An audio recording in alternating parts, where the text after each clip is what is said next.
Hey guys, Rob here with Lund Calls. Today I'm going to show you how to use the LS1 Speck Call.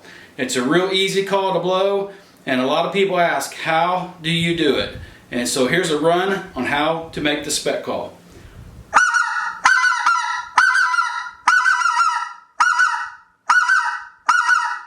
And it's just an easy couple notes. First note is, so slow it down a little bit, we'll make one note. And two notes.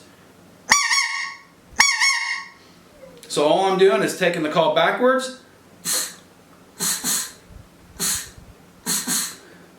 Let's put it together.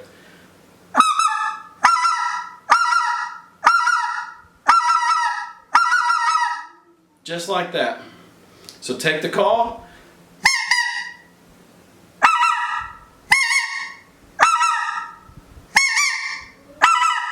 Let's do the one note.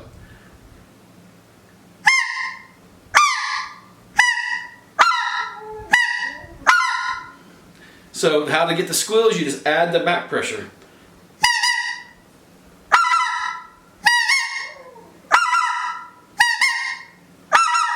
And there is how to use a Speck Call. Check us out on the website, www.lundcalls.com. Visit us on Facebook, Instagram, and check out our YouTube. If you like this, subscribe and follow us on YouTube. Thanks, guys.